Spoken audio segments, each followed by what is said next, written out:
So today we will do our important part of chapter, that is 5 years plan in India. अभी तक हमने क्या क्या पढ़ा है? What we have learned till now in this chapter, we have learned about what is economic planning, what are its main objectives, who is planning commission, who is Niti Aayog, what is its role and responsibility. And today we are here to learn something about 5 years plans. What is 5 years plans? Or what are the objectives of 5 years plans, and what are the positive impacts of 5 years plans. Today we will going to all discuss all these three important topics. So without wasting our time, let's proceed with our lecture. तो जैसा कि आपको बताया था मैंने पहले भी कि जो हमारी इकोनॉमिक प्लानिंग होती है या हमारे जो प्लानिंग कमीशन होते हैं या हमारे नीति आयोग होते हैं, ये सब मिलके किस चीज के लिए वर्क करते हैं, या जो भी हमारी गवर्नमेंट होती है ये सब मिलके किस चीज के लिए वर्क करती है?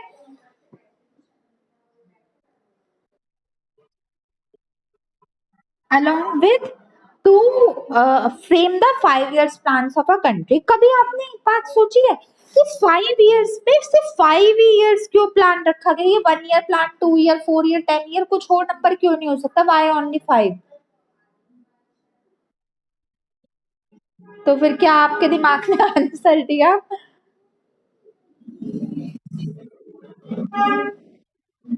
नहीं, आपको मैं बताती हूँ, मैं आपको बताती हूँ ये 5 का 5 ही क्यों है, फिर आपके दिमाग को कहना अब आपको अच्छे से इसका आंसर मिल गया। Let me tell you. अच्छा मुझे बताओ, हमारी कंट्री जब से डेमोक्रेटेड हुई है तब से हमारी कंट्री में जो पॉलिटिकल गवर्नमेंट होती है या एक गवर्नमेंट का टर्नओवर कितने समय का होता है? और तो इसलिए वो अपने प्लान्स एंड पॉलिसीज जो एक गवर्नमेंट एक जो जैसे बीजेपी अभी है, तो वो अपने मैक्सिमम कितने समय के लिए अपने प्लान्स एंड पॉलिसीज बना सकती है? और फिर प्लान्स का क्या नाम है? ये कौन से प्लान्स के बारे में हम पढ़ रहे हैं? अब आपके दिमाग को कोई बात समझ आई?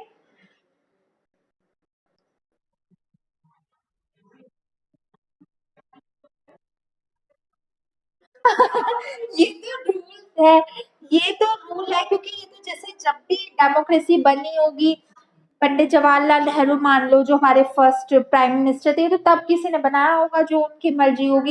ये तो रूल है, लेकिन 5 year प्लान 5 year के ही क्यों होते हैं? इसका रीजन ये होता है क्योंकि हमारी गवर्नमेंट की जो टर्नओवर होता है वो 5 years का होता है। जो हमारी गवर्नमेंट एक बार के लिए आती है वो 5 years के लिए आती है, इसलिए इनका नाम 5 year प्लान होता है। आप समझ गए? चलो let's start with our topic according to our notes. तो 5 year प्लान्स जो हमारे इंडिया का होता है, India adopted the model of 5 year plan. India ने 5 year प्लान का मॉडल को अडॉप्ट किया। अडॉप्ट मतलब फॉलो करने को सोचा, और ये सोचा कि हम अपने इंडिया में 5 year प्लान्स को अपलिफ्ट करेंगे, 5 year प्लान्स को कंसीडर करेंगे, 5 year प्लान्स को देखेंगे, 5 year प्लान्स को रखेंगे, उनको फॉलो अप करेंगे। अब the first 5 year plan was introduced in 1951।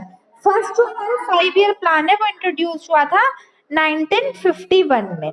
1951 में फॉलो इंट्रोड्यूस हुआ था हमारा फर्स्ट 5 year प्लान। अब आप ये बता सकते हो वाई, क्यों?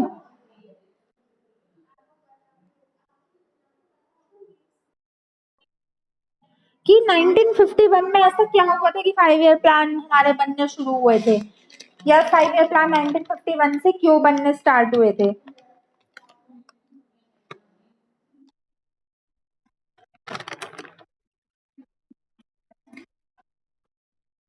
हाँ, right right right, very good. जो हमारे 5 year प्लान्स, हमारा जो प्लानिंग कमीशन सेटअप हुआ था, वो प्लानिंग कमीशन हमारा 1950 में सेटअप हुआ था। तो फर्स्ट जो हमने कल पढ़ा था, 1950 में प्लानिंग कमीशन सेटअप हुआ, उसके एक साल बाद प्लानिंग कमीशन हमारे 5 year प्लान बन गए। तो कोई आपसे पूछे कि फर्स्ट 5 year प्लान हमारा कब डेवलप हुआ था, तो हमारा फर्स्ट 5 year पर प्लान डेवलप हुआ था 1951 में। Is that clear? नेक्स्ट देखते हैं। Next, different 5 year plans had different goals. अब ये तो कहने की मुझे कोई बात ही नहीं है, मतलब ही नहीं है इस बात का। हर 5 year प्लान का अपना हर अलग मोटिव था, हर डिफरेंट गोल था। कोई मतलब एक 5 ईयर प्लान बना, उसका अलग गोल था, ऐसे इनके नाम होते हैं, first 5 year plan, second, third, fourth, fifth, sixth, ऐसे 5 ईयर प्लान होता है। Every plan was made. देखो कुछ तो जर्नल पॉइंट्स होते हैं, जर्नल पॉइंट वही जीडीपी को बढ़ा लो, इंफ्रास्ट्रक्चर को इंक्रीज कर लो, टेक्नोलॉजी को बढ़ा लो, कुछ चीजें तो कॉमन रहती है, बट कुछ चीजें स्पेसिफिक होती है कि स्पेसिफिकली आपका वो प्लान उसी चीज से रिलेटेड होता है। तो हर 5 ईयर प्लान हर डिफरेंट गोल्स को कंसीडर करता है। अब आप मुझे ये बता सकते हो कि हर जो 5 ईयर प्लान होता है वो डिफरेंटली क्यों कंसीडर करता है, वाई?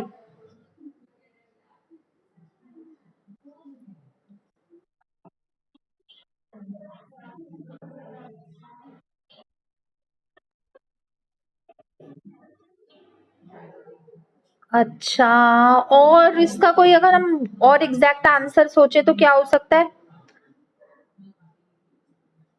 उसका ये है कि हर बार आप जो गवर्नमेंट 5 साल बाद चेंज होती है वो अपने साथ न्यू प्लान्स एंड पॉलिसीज लेके आती है। हर गवर्नमेंट का अपना अलग क्राइटेरिया होता है, कोई किसी चीज को ज्यादा इंपॉर्टेंस देती है, कोई किसी चीज को ज्यादा इंपॉर्टेंस देती है। जो कंट्री जिस जो फॉर्म ऑफ गवर्नमेंट जिस चीज को ज्यादा इंपॉर्टेंस देती है वो अपने 5 ईयर प्लान में उसी पे ज्यादा ध्यान देती है और उसे ही ज्यादा अपलिफ्ट करने की कोशिश करती है। Clear? Then next is your, along with specifying objectives of 5 year plans, they also describe long term plan. 5 year plan के साथ साथ जो हमारे 5 ईयर्स प्लान्स होते हैं वो हमारे लॉन्ग टर्म प्लान्स को भी अचीव करने में हेल्प करते हैं। What are included in your long term plans? क्या इंक्लूड होते हैं लॉन्ग टर्म प्लान्स में?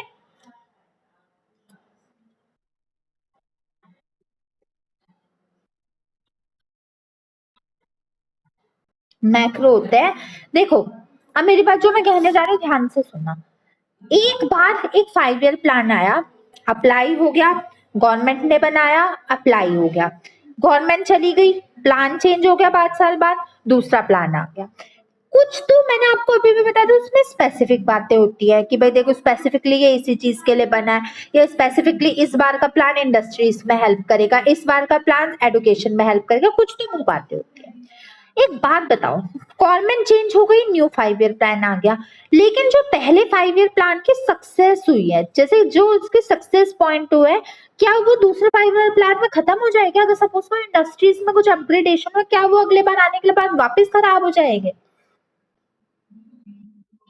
तो ये इंक्लूड होता है इसमें कि जो भले ही हर 5 साल बाद प्लान चेंज हो जाते हैं, भले ही हर 5 साल बाद गवर्नमेंट चेंज हो जाती है, भले ही हर 5 साल बाद उनके ऑब्जेक्टिव पर्सपेक्टिव चेंज हो जाते हैं, लेकिन जो उनका कॉमन गोल होता है कि जो वो अचीव करते हैं, जो उनके हर चीज तो जो वो सोच के आते हैं वो अचीव नहीं कर पाते, तो जो अचीवमेंट होती है 5 ईयर प्लान की, वो जो हमारी होती है अचीवमेंट, वो हमारी हमेशा रहती है। और उन वो हमारा लॉन्ग टर्म प्लान को बनाने में, मैक्रो प्लान का प्लानिंग करने में, ये लॉन्ग टर्म के लिए गोल्स को अचीव करने में हेल्पफुल होती है, इवन जो हमारे प्रीवियस 5 ईयर प्लान्स में चीजें बनी हुई हो। Is that clear? चलो next. Next point is every long term plan is called as perspective plan. 1 marks का क्वेश्चन या एमसीक्यू का क्वेश्चन जरूर आता है, मैं भी दूंगी टेस्ट में, क्वेश्चंस में भी आता है। What is perspective plan? कोई भी प्लानिंग जो आपकी लॉन्ग टर्म के लिए की जाए, या कोई भी प्लानिंग जिससे बेनिफिट आपको लॉन्ग टर्म के लिए हो, या कोई भी प्लानिंग जो आपकी 1 साल से ज्यादा आपके लिए बेनिफिशियल हो, हेल्पफुल हो, वो हमारी प्रिस्पेक्टिव प्लान कहलाता है। तो आज से आपको 3 नाम पता चल गए लॉन्ग टर्म प्लानिंग के: long term plan, macro plan, perspective plan. Clear? Okay, bacha. Next is they are very vital for the effective development of the nation. जो सारे हमारे मैक्रो प्लान्स होते हैं वो बहुत ही ज्यादा इम्पोर्टेंट होते हैं हमारे इफेक्टिव डेवलपमेंट ऑफ नेशन, हमारे नेशन का इफेक्टिव डेवलपमेंट करने के लिए या हमारे नेशन को डेवलप करने के लिए ये बहुत ज्यादा हमारे इम्पोर्टेंट होते हैं। हर प्लान हमारे नेशन के डेवलपमेंट में हेल्पफुल होता है और हर प्लान हमारे नेशन को डेवलप करता है, क्योंकि भाई देखो अपने लिए तो कोई कुछ करता नहीं है। 5 ईयर प्लान कोई किसी इंडिविजुअल पर्सन के लिए तो होता नहीं है, होते ही वो सभी लोगों के लिए। तो जो 5 ईयर प्लान है वो सारे नेशन के डेवलपमेंट में हेल्प करते हैं। क्लियर? एक बार मैं आपको सम अप में बता देती हूँ 5 ईयर प्लान्स क्या होते हैं। 5 ईयर प्लान्स हमारी इंडिया का एक मॉडल है। ये 5 ईयर प्लान हमारे 1951 से शुरू हुआ था। हर 5 ईयर प्लान का डिफरेंट गोल्स होते हैं। 5 ईयर प्लान्स हमारे लॉन्ग टर्म प्लान की प्लानिंग करने में भी हेल्पफुल होते हैं। 5 ईयर प्लान में जो हमारे लॉन्ग टर्म प्लान बनते हैं उनको हम रिस्पेक्टिव प्लान भी कहते हैं, और सारे प्लान्स हमारी इफेक्टिव डेवलपमेंट ऑफ नेशन को करने में हेल्पफुल होते हैं। क्लियर? चलो एक बार अब आप रिपीट कर दो 5 ईयर प्लान क्या होते हैं।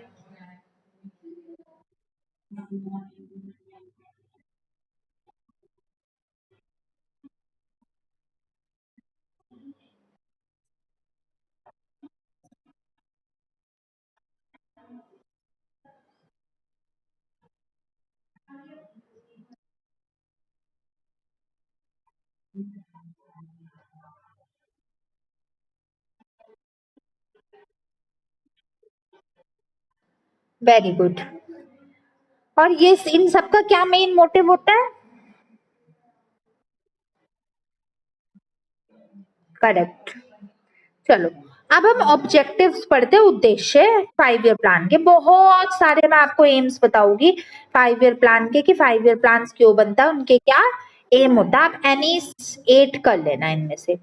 चलो फर्स्ट होता है the main objective of every 5 year plan is to do economic growth.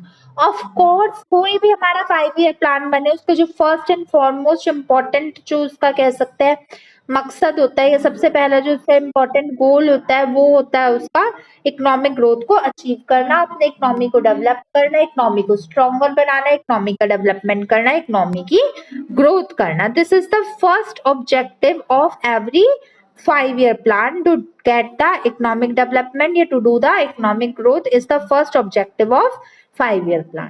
Clear? Second one is to provide economic equity and social justice. The word economic equity means आपकी पैसों से equality. अब देखो वो पॉसिबल तो हर जगह नहीं होती।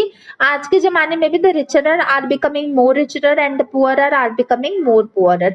आज की ये कड़वी सच्चाई है आजकल के जमाने की। जो अमीर है वो और अमीर होता जा रहा है, और जो बेचारा पुअर है वो और पुअर होता जा रहा है। तो इसे इकोनॉमिक इक्वालिटी नहीं कहते। इकोनॉमिक इक्वालिटी में इंक्लूड होता है कोई चीज जिसमें इक्वालिटी हो, मतलब डिस्ट्रीब्यूशन ऑफ वेल्थ इक्वल हो, आपकी जो मनी डिस्ट्रीब्यूट हो रही हो वो इक्वल हो। ये भी एक गोल 5 ईयर प्लान का होता है। जरूरी तो नहीं होता जो गोल वो रखे वही वो अचीव कर ले, तो ये वो अचीव नहीं कर पाए, बट इनका ऑब्जेक्टिव होता है इकोनॉमिक इक्वालिटी को रखना, सोशल जस्टिस करना, सामाजिक जस्टिस करना, जो समाज में विपदाएं बुरी बलाएं या कह सकते हैं। आप कुछ मुझे बताओगे सोशल कर्ज कौन कौन से होते हैं? कर्ज, कर्ज, अभिशाप, सोसाइटी के लिए अभिशाप कौन? राइट, पॉवर्टी और अनएम्प्लॉयमेंट। देन अब तो नहीं होती है वैसे। सोशल पे यही आते थे, इन्फ्लेशन, पॉवर्टी, एडुकेशन स्टेटस और बैकवर्डनेस, टेक्नोलॉजिकल बैकवर्डनेस, इन सब चीजों को हटाना हमारे 5 ईयर प्लान का ही गोल होता है। आपको पॉइंट्स बढ़ाने हैं तो एक पॉइंट पर लिख देना टू प्रोवाइड इकोनॉमिक इक्वालिटी, और दूसरे पॉइंट में लिख देना to promote social justice. Clear? चलो third point, to provide full employment. Full employment हमारी एक ऐसी सिचुएशन होती है जहां पे कोई भी पर्सन जिसने जो अपना कोर्स कर रखा हो वो एक पर्टिकुलर एज का वो अनएम्प्लॉयड ना रहे। Full employment is the situation in which the person of eligible age, eligible job, who has to get, who are willing to get the job gets the proper employment। जिसको जितने amount की job capable हो वो, और जिसको जितने amount की job मिलनी चाहिए, कोई भी पर्सन उससे उससे कह सकते हैं उससे अलग ना रहे। जिसको जितनी अमाउंट की जॉब मिलनी चाहिए उसे वो जॉब मिले, हर पर्सन को जो विलिंग एक पर्टिकुलर एज का जिसने एक कोर्स कर रखा है, तो वो हमारी फुल एम्प्लॉयमेंट कहलाती है। मतलब कोई भी सिंगल पर्सन भी बेरोजगार ना हो। देखो ये सारे जो कह सकते हैं वादे होते हैं, क्या ये कभी पॉसिबल होते हैं? ये क्या ये पूरे होते हैं?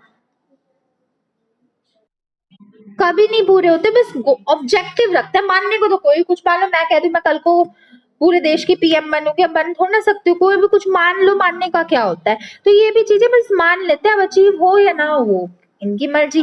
तो इनका मकसद होता है, ऑब्जेक्टिव होता है 5 ईयर प्लान का, to provide full employment, complete employment provide करना। Clear? Next is to make the economy self reliant. आप मुझे सेल्फ रिलायंट का मतलब बताओ, what is the meaning of self reliant? Very good. Self independent मतलब self earner, आत्मनिर्भर, किसी पे डिपेंडेंट ना होना। फुल ये 5 ईयर प्लान का वन ऑफ द ऑब्जेक्टिव होता है सेल्फ एम्प्लॉयमेंट प्रोवाइड करना, सेल्फ रिलायंट बनाना, कंट्री को सेल्फ रिलायंट बनाना, कंट्री में कुछ भी चीज की कह सकते हैं प्रॉब्लम ना हो, और कंट्री में हमारे हर पर्सन आत्मनिर्भर हो, अपने ऊपर डिपेंड, किसी पे डिपेंडेंट ना हो, जिसको जितनी जॉब चाहिए वो करे, पैसा अर्न करे, किसी पे निर्भर ना हो, अपना आत्मनिर्भर भारत बने। ये भी एक ऑब्जेक्टिव होता है हमारी इकोनॉमिक प्लानिंग का। Next is to modernise economy. What is the meaning of the word मॉडर्नलाइज?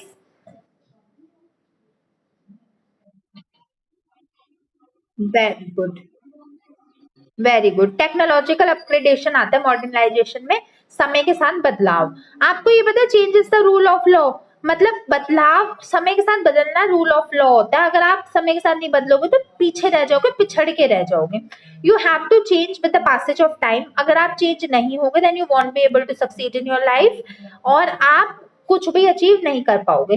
भाई देखो, आउट ऑफ कंट्री में सपोज करो अमेरिका में क्या गोल्स चल रहे हैं, या अमेरिका में कितना इंफ्रास्ट्रक्चर पे खर्चा हो रहा है, हमारी कंट्री उतनी तो देखो नहीं कर सकती, because that is a developed country and our country is still a developing country. But उसके जितना कुछ अपग्रेड करे, जो न्यू मॉडर्न गैजेट्स आए उन्हें इंडिया में, अब उन्हें इंडिया में बुलाए या उन्हें इंडिया में इंट्रोड्यूस करे। तो मॉडर्नाइजेशन का मतलब होता है समय के साथ बदलाव, और जो चीज बाहर मार्केट में चल रही है उसे अपनी कंट्री में लाने को मॉडर्नाइजेशन कहते हैं। Clear? Next is to make industrial sector more stronger. Of course हर 5 ईयर प्लान का इंपॉर्टेंस होता है इंडस्ट्री सेक्टर को स्ट्रॉन्गर बनाना। स्ट्रॉन्गर मतलब उन्हें मजबूत बनाना, बॉर्नविटा पिलाना। बताओ उसका मतलब, उन्हें बॉर्नविटा पिलाना। तो फिर कैसे हमारी इंडस्ट्री स्ट्रॉन्ग बन पाएगी? अच्छा हॉर्लिक्स पिला दो, कोई बात नहीं। बताओ बेटा, अगर ये सब नहीं पिलाए तो न्यू टेक्नोलॉजी लाएंगे, प्रॉफिट अर्न कर पाएंगे, कुछ वेस्टेज नहीं होगी, एफिशिएंट यूटिलाइजेशन ऑफ रिसोर्सेज होगा, फुल एम्प्लॉयमेंट होगी, ग्रोथ एंड डेवलपमेंट होएगा, अच्छी सी गुडविल होगी इंडस्ट्रीज की, हमारे हमारा इम्पोर्ट ज्यादा होगा, तो फिर ये सारी चीजें होगी तो हमारी इकोनॉमी स्ट्रांग बनेगी। इनके लिए हॉर्लिक्स बॉर्नविटा नहीं चाहिए होता है, इनको ये सारी चीजें मिला के इन्हें दो तो ये स्ट्रांग बनती है। और हर 5 ईयर प्लान का मकसद होता है कि हमारी इंडस्ट्रीज स्ट्रांग बने, ताकतवर बने। क्लियर?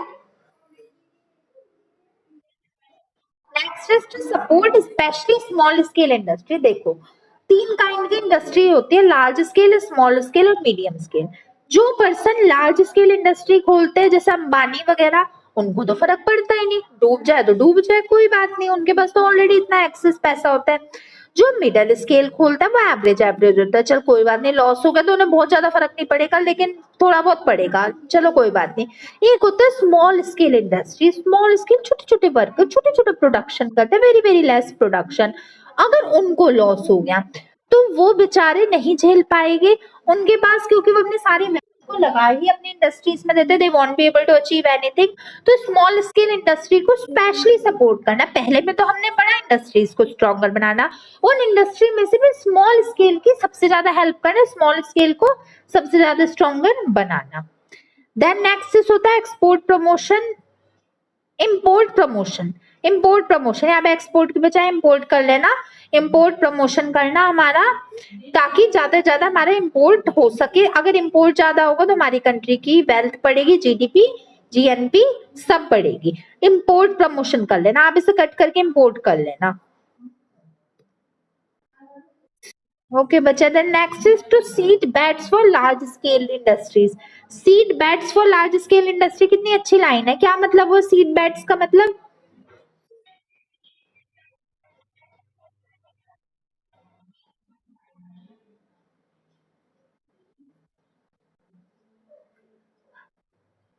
अच्छा हाँ, ठीक तो लिखा, मेरा भी दिमाग ही खराब है। हाँ right right right, to do export and promotion, export से ही तो हमारी इनकम बढ़ती है, करेक्ट। ठीक लिखा होता, मैं भी बेफजूल में कह देती हूँ। राइट, एक्सपोर्ट प्रमोशन ही ठीक रहेगा, इम्पोर्ट नहीं एक्सपोर्ट। शुरू से मैं इन चीजों में इसमें ही कंफ्यूज रहती हूँ, एक्सपोर्ट में हमारी इंक्रीज होगी, ये ठीक है, फिर कोई चेंज करने की नीड नहीं है। Next is to seed beds for large scale industry. Seed beds का क्या मतलब हुआ? What is the meaning of seed beds?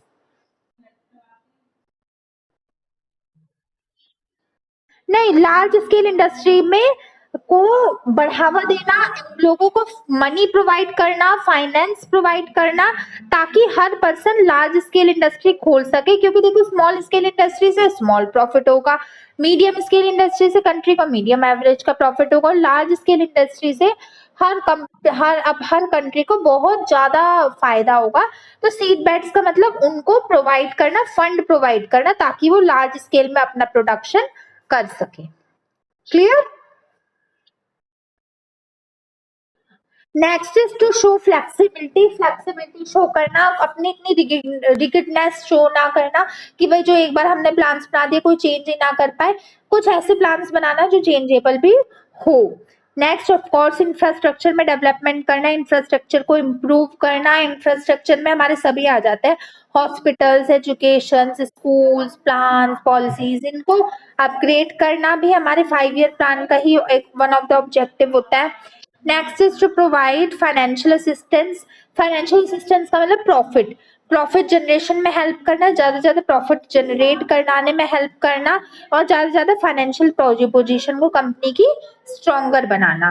Next, to make an economy technologically upgraded and strong. वही मॉडर्नाइजेशन में आ जाता है, हर न्यू टेक्नोलॉजी को अडॉप्ट करना, न्यू टेक्नोलॉजी को अपनी कंपनी में प्रोवाइड करने का भी काम इसी का ही होता है। Next, to improve the agriculture sector. हर 5 ईयर प्लान का यही मकसद होता है, अपने एग्रीकल्चर सेक्टर को इम्प्रूव करना और एग्रीकल्चर सेक्टर को डेवलप करना।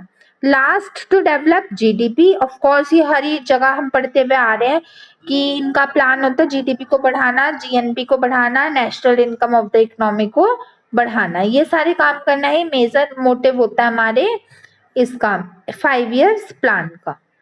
क्लियर? 1 2 3 4 5 6 7 8 9 10 11 12 13 14 15। मैंने आपको इसके 15 ऑब्जेक्टिव बताए, कोई भी 5 मुझे बता दो, any 5।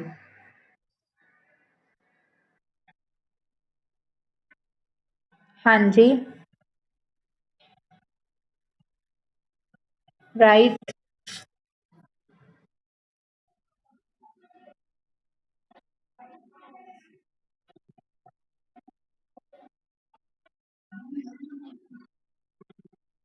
Right, to make technologically strong, to do export promotion, to support a small scale industry, to make industrial strong, anything।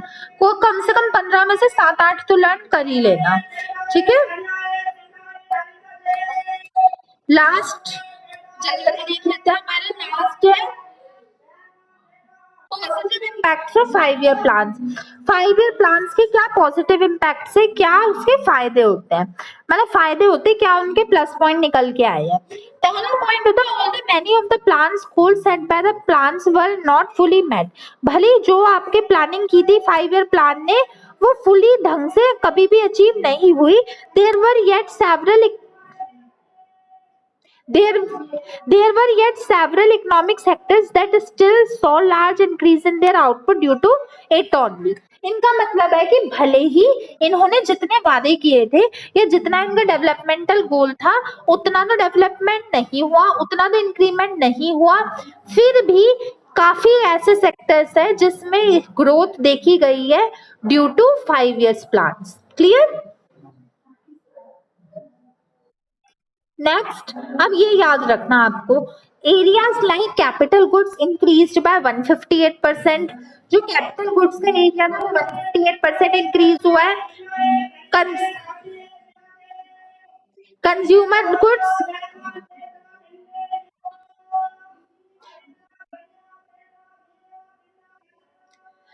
Consumer goods हमारे 87% इंक्रीज हुआ है और इंडस्ट्रियल आउटपुट 118% इंक्रीज हुआ है 5 ईयर प्लान की वजह से। याद रखो, कैपिटल गुड्स 158%, कंज्यूमर गुड्स 87% और ओवरऑल इंडस्ट्रियल आउटपुट में इंक्रीमेंट हुआ है 118%। याद कर लो एक बार।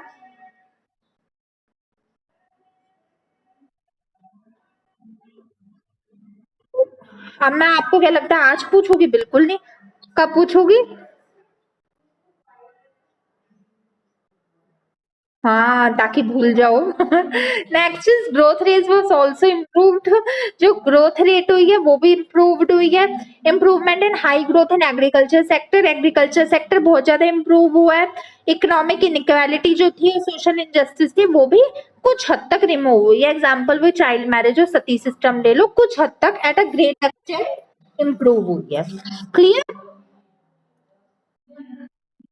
अब आप मुझे मैंने 5 में से कोई भी 2 बता दो, positive impact of 5 year plan.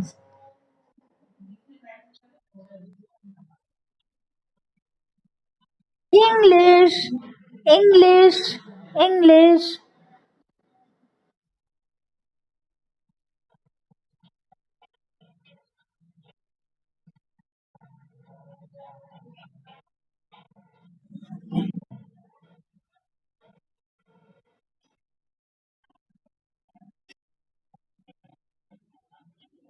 Right, एक और बता दो कोई भी।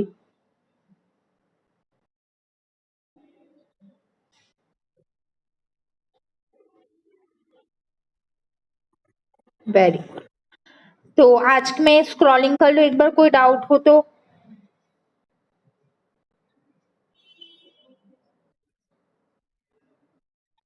समझ आ गया आज की कॉन्सेप्ट पूरा? Okay, then that's all for our today's class.